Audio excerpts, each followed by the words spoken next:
Iya Pak, saya relain teman saya bunuh aja. Udah Pak, terusin aja Pak. Gila. Udah Jeksi Pak, Jeksi. Gila lu. Ayo cepat, kumpulkan barang-barang kalian. Pak, damai aja Pak. Gak bisa. Iya deh.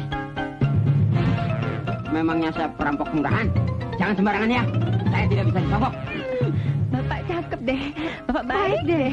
Tak bunuh nih teman kamu. Ngeledek lu ya. Bini gua aja bilang gua jelek. Diam. Jam terbuka, cepet. Gua matiin nih. Tro, kasih dan Tro. Gua golokin temen lu nih ya. Diam semua. Bentar Pak. Ambil tuh. Gue main kecil-kecilan aja. Yang penting lu ikhlas, redo. Jadi daging buat gue. Pak. Lemari, kulkas, TV, tempat tidur perlu dibungkus. Sampai jumpa di lain kesempatan. Ya.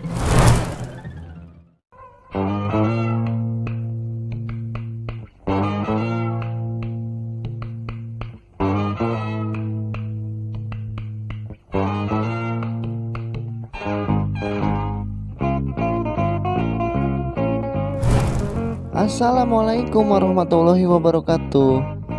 Halo, apa kabar Cing? Salam hangat berjumpa lagi di channel yang kece ini. Semoga kamu selalu sehat ya. Oke, kali ini Lupus akan ceritain alur film dari Warkop yang berjudul Lupa Aturan Main, yang rilis di tahun 1991. Pemeran di film ini tentu saja Warkop sendiri. Tidak ketinggalan gadis-gadis cantiknya, yaitu Eva Arna sebagai Debbie, Fortunella sebagai Donna, Intan Ruli sebagai Keke, dan satu lagi bintang tamu yang ditunggu-tunggu, yaitu Diding Boneng sebagai perampok yang paling kejam. Biji mana keseruan film ini? Tetap stay, jaga jarak dengan HP Anda. Yuk ikutin Lupus kocolin filmnya.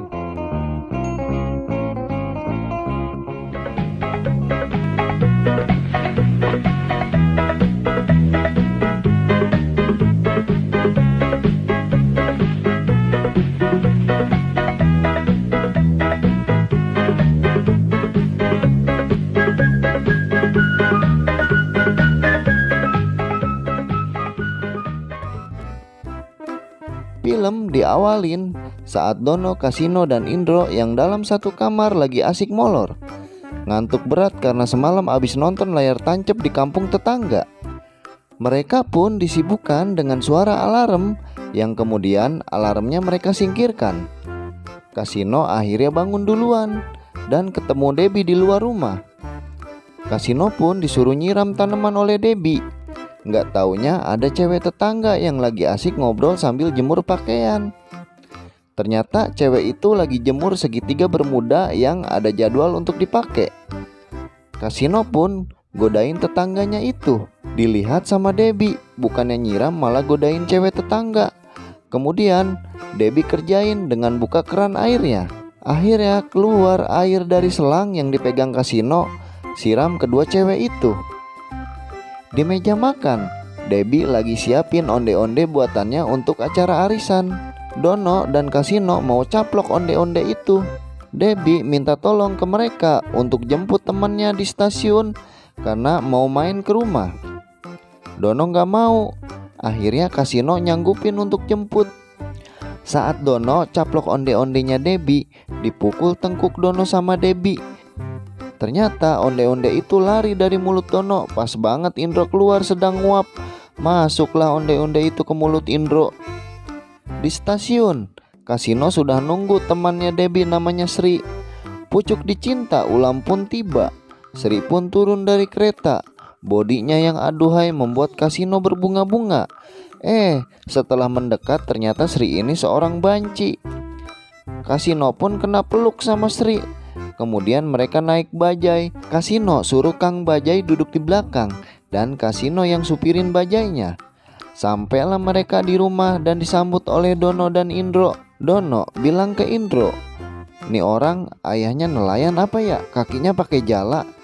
Sri bilang ia mau menikah dengan Kasino bulan depan.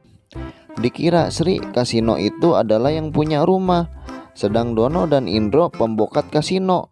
Pas Debbie keluar, ternyata itu bukan Sri temannya. Bukannya keluar si Sri malah berantem sama si Debbie. Dibogemlah si Sri oleh Debbie.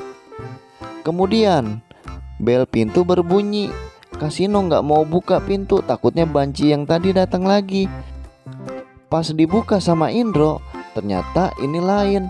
Yang datang bak bidadari surga, sampai-sampai mereka bertiga terpesona. Ternyata cewek itu adalah temannya Debbie, namanya Sri Dona. Diantarlah Dona ke kamarnya sama Dono. Dan ia bilang kalau perlu apa-apa bilang aja sama dia, jangan sama Indro atau Kasino.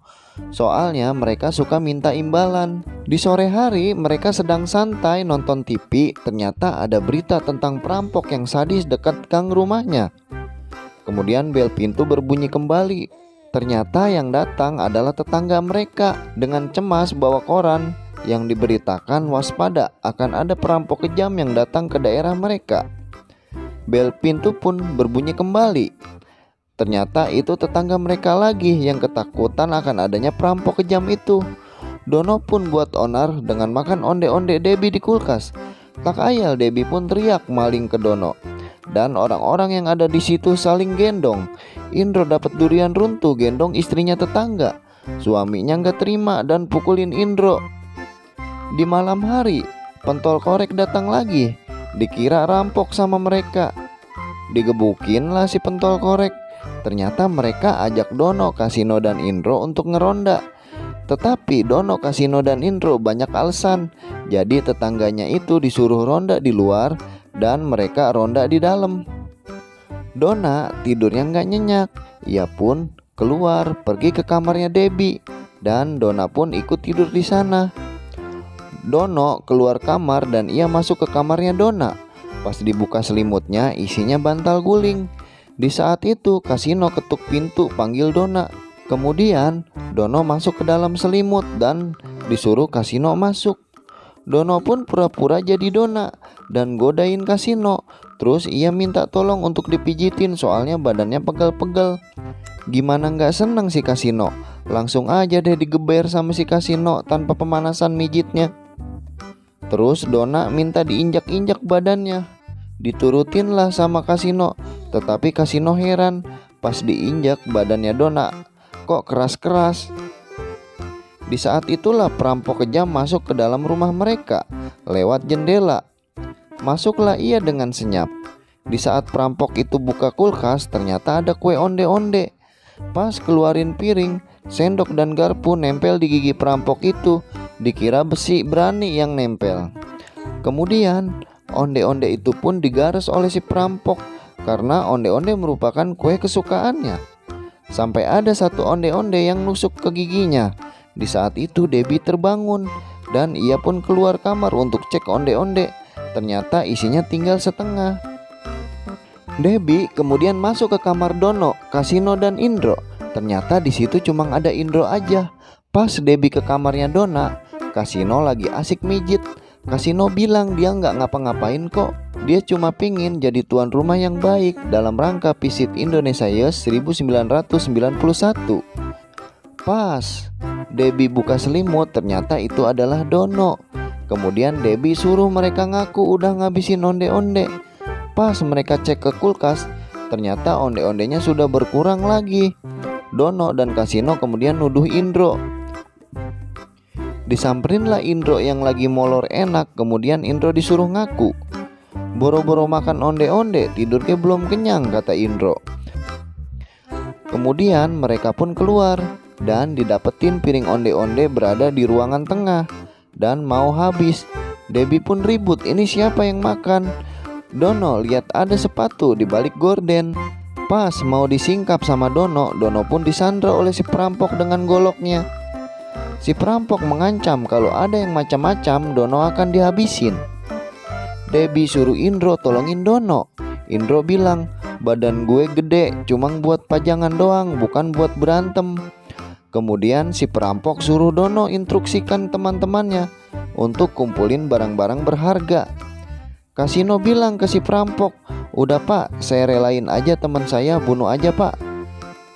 Kasino minta damai tapi ditolak sama si perampok. Para cewek bilang ke si perampok, bapak cakep deh, bapak baik deh. Si perampok pun bilang, Ngeledek lu ya, bini gua aja bilang jelek. Akhirnya mereka kumpulin barang-barang berharga dan kasih ke si perampok. Dono kemudian menawarkan kulkas, TV, mesin cuci, dan barang-barang yang gede. Si perampok bilang, iya main kecil-kecilan aja, yang penting lu ikhlas redo jadi daging buat gua. Kemudian si perampok pergi. Dikisahkan, mereka pun akhirnya lapor polisi tentang adanya perampokan di rumahnya. Pak Pol kemudian menanyakan ciri-ciri fisik dari perampok itu. Kemudian Pak Pol minta di antara kalian yang mau dipoto. Soalnya foto itu untuk ditampilin di koran dan televisi bahwa ia telah mengetahui siapa perampoknya. Dan cuma itu strategi untuk memancing si perampok untuk datang mencari orang tersebut. Dono pun setuju dan ia pun masuk untuk dipoto. Tetapi ia malah kena gampar, kena bogem. Dikira Kang Poto Dono adalah pencuri. Dono pun protes, kemudian Kang Poto lanjutin fotonya di hadapan sang komandan. Kemudian sang komandan bilang, nanti akan datang polisi yang datang ke rumah untuk melindungi kamu. Di lain kisah, di saat mereka sedang di rumah, foto Dono sudah dimuat di koran. Dan Dono pun cemas soalnya polisi yang mau datang ke rumah belum nongol juga. Bel pintu pun berbunyi. Ternyata itu adalah para tetangga. Terus mereka cari Dono dan mau ngunyeng Dono karena fotonya Dono di koran bisa ngundang si perampok untuk datang ke gangnya. Dan para tetangga itu pun pergi untuk lapor polisi. Tiba-tiba bel bunyi lagi. Orang itu adalah polisi yang ditunggu, cuma tampang dan pakaiannya seperti preman. Dan mereka curiga di saat orang itu makan onde-onde dengan lahap, giginya tonggos dan pakai gelang. Mereka pun susun strategi. Yang cewek godain orang itu, giliran Dono, Kasino, dan Indro mau pukul, tetapi orang itu selalu menyadari. Dan akhirnya orang itu takluk oleh onde-onde yang dikasih obat tidur. Mereka pun akhirnya bersorak telah menangkap perampok. Tiba-tiba bel pintu bunyi lagi. Muncullah polisi Diding. Dono pun menjelaskan ia sudah menangkap sang perampok dan membawa Diding ke dalam liatin orang yang tadi pingsan akibat onde-onde. Saat Diding lihat onde-onde, ia pun kemudian caplok onde-onde itu dengan penuh penghayatan. Debbie kemudian curiga, kok giginya tonggos sama dengan si perampok. Kemudian Diding keluarin pistol dan disuruh mereka semua berdiri di tempat. Hormat, bergerak-gerak. Kemudian Diding suruh yang cowok bawa kursi dan yang cewek bawa tali. Kemudian disuruh diikatkan ke atas. Kursi pun disimpan di bawah tali. Dan Dona dipanggil Diding untuk mendampinginya.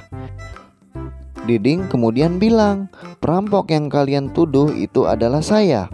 Dan yang pingsan tadi adalah Pak Polisi beneran. Kemudian semua disuruh untuk masukin kepala ke dalam tali. Dono protes, kok Dona nggak diikutin? Diding bilang Dona akan jadi istri saya karena pinter buat onde-onde. Saat Diding mulai mengganas, Dona menggoda Diding mau dibuatkan onde-onde. Dona pun bawa onde-onde yang ada obat tidurnya. Dengan sedikit manja, Diding makan onde-onde itu penuh dengan kenikmatan. Dan ia pun teler, tetapi bangun dan akhirnya pingsan beneran. Dono pun bangunin Pak Polisi yang pingsan tadi dan bilang perampoknya ketangkep. Akhirnya film ini pun selesai.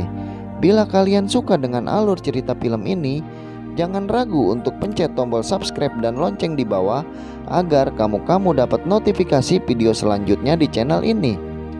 Terima kasih. Sampai jumpa di alur cerita film selanjutnya.